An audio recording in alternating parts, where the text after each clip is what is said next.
What's up, Flosstube? Welcome back. I'm Monica, and this is episode 2 of my Flosstube channel. I'm a teacher by day. I'm actually the reading specialist at our school for K through 5 and the librarian as well. So I get blessed with all the kids in our elementary, which is super fun.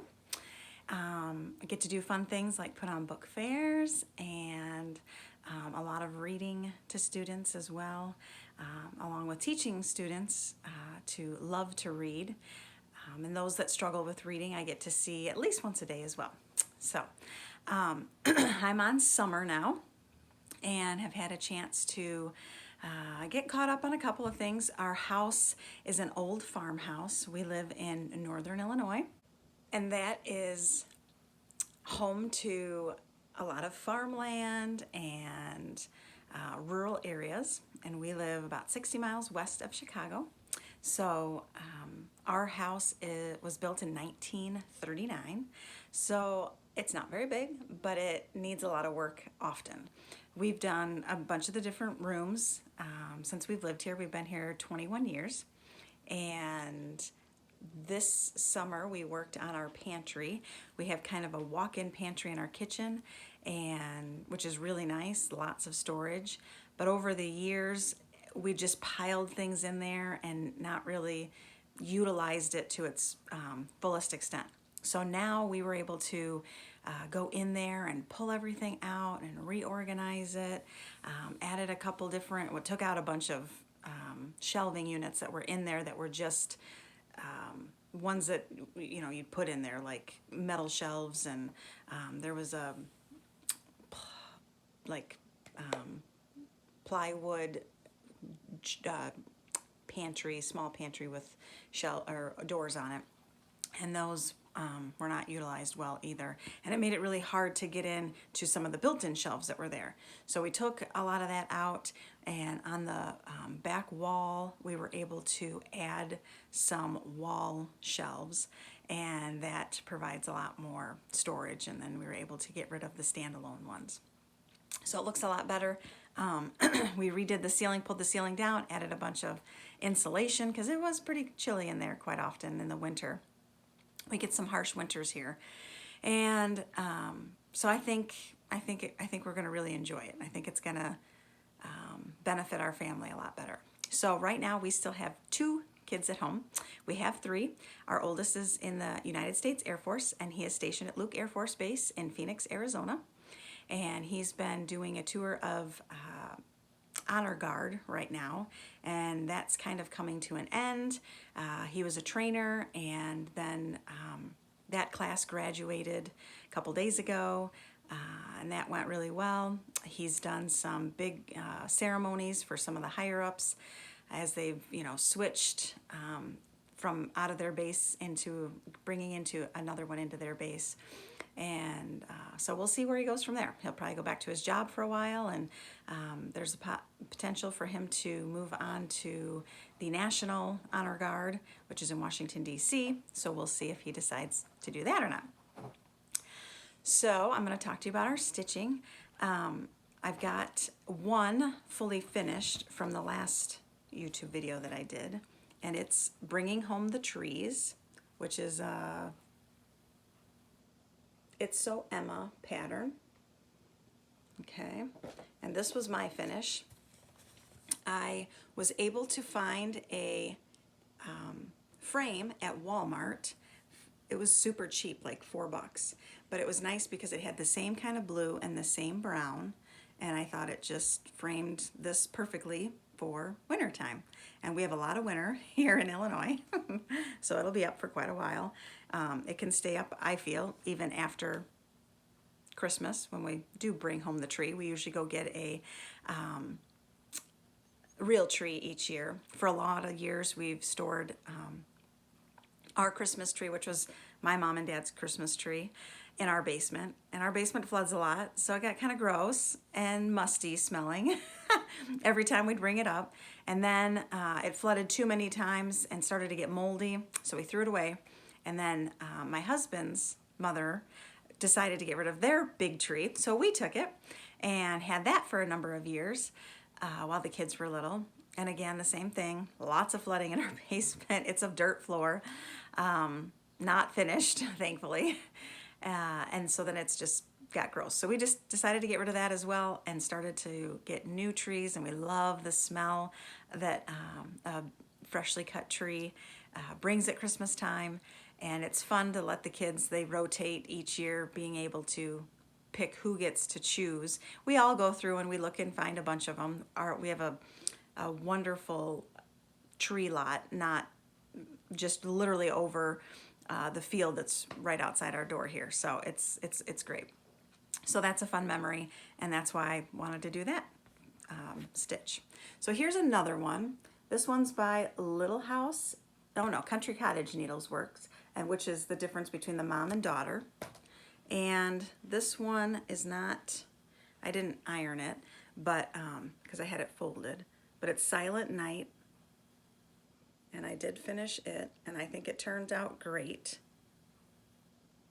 I used the called for DMC threads on that, and I did have what I used. It's an Ada 14 count light blue Zweigart, and I actually got this, I think, at Hobby Lobby. So a nice cheap fabric for that piece. So hopefully we'll get that one finished for next time. I'm going to show you these little bitty boards that Riley Blake makes. I think they're from Holt. They're the stitch ones. This is a 7x7, but I love using these to collect all the extra threads and things. I think they work pretty well.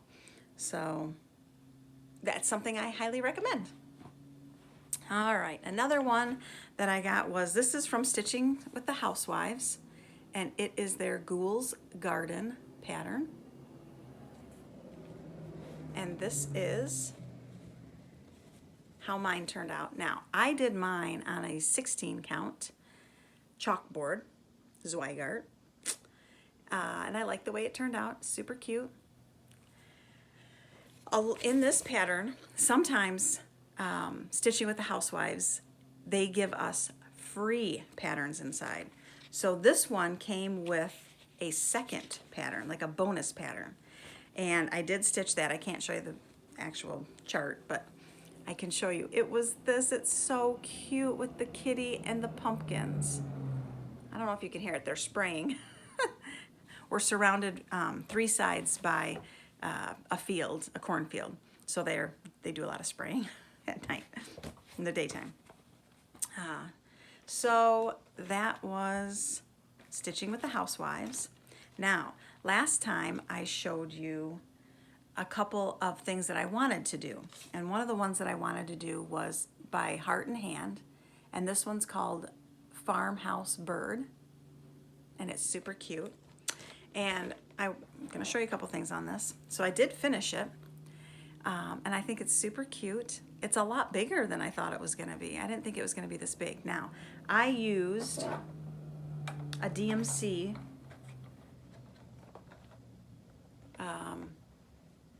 if I can show it to you, 14 count Charles Craft Ada, and it's in the color, I thought it was oatmeal or something. I'm not seeing what it says on there, but it doesn't have a color. But what I like to do is I literally only open it up as far as I need it, and I came in, I think, 2 inches, for all sides. And here's my little needle minder.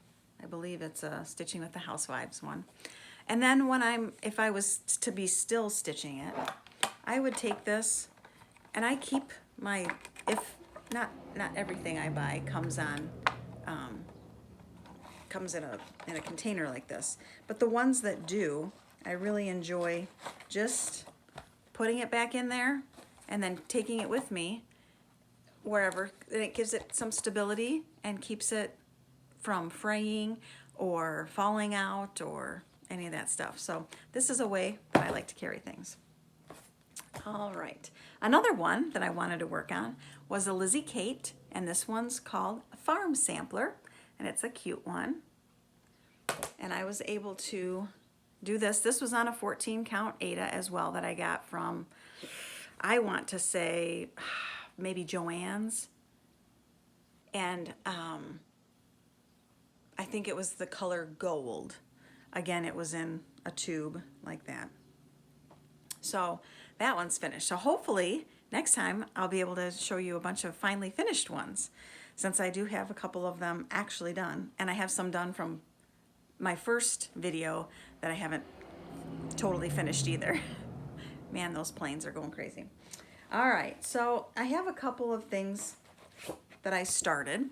So this one is Pumpkins for Sale, and this is a Lori Holt It's So Emma pattern. And I think I showed you how far I'd gotten previously. So here's where I'm at now. I was able to add and start, I finished the pumpkins at the bottom, and I was able to start the scarecrow in blue there. That's his little pant leg. So I'm excited to keep working on that. I don't know that I'm going to get it done for fall. It's a pretty big pattern, lots of stitches. So I'm just not sure about that one.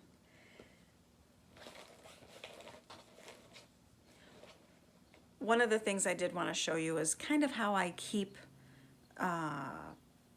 things together as I work on them. There are people make the project bags, which are lovely. They're beautiful. I finally have purchased one, and I will show you that in just a minute.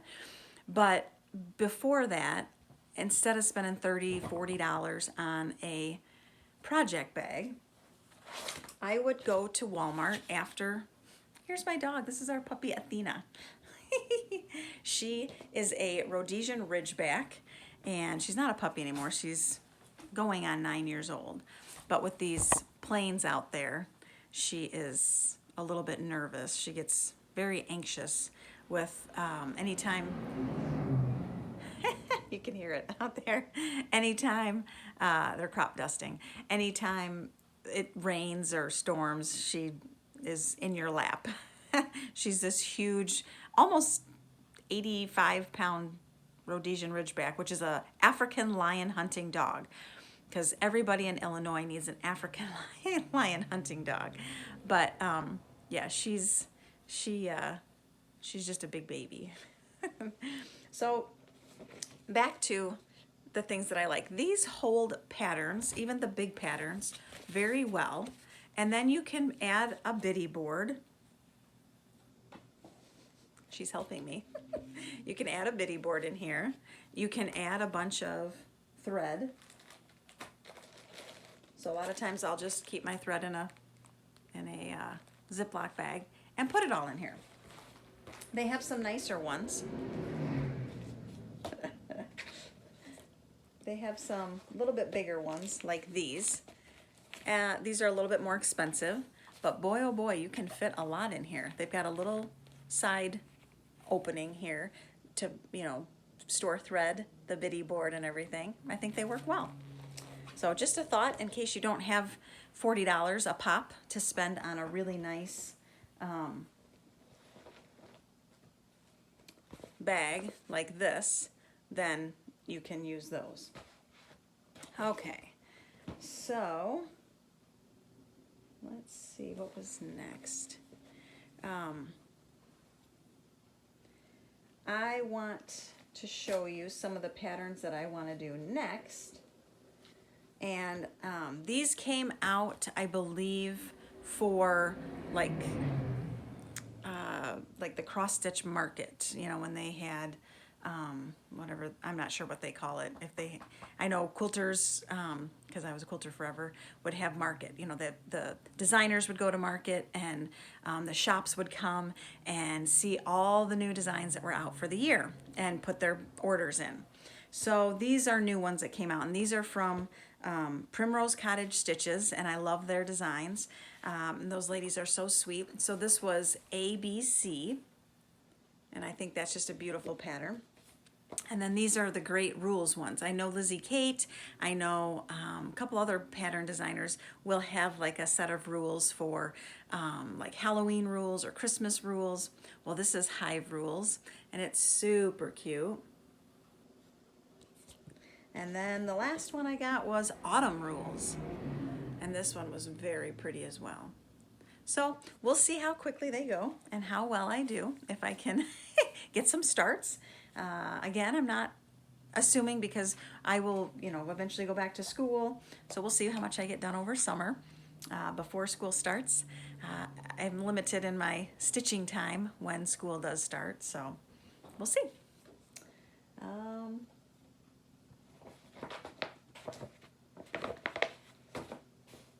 Here are some other, these are two other things that come out at school time. As a teacher, I see these things all the time and think, oh, that'd be a great project bag instead of spending tons of money. And these are cheap, but they have a nice little, they're better than a Ziploc bag, which I've used Ziploc bags, for a long time now. So they're a little bit more sturdy and last a little bit longer than a Ziploc bag, but they're, still very reasonable, very affordable, and can be used for more than just one-time project, which I find, you could use Ziploc bags depending, for a little while. So just kind of depends.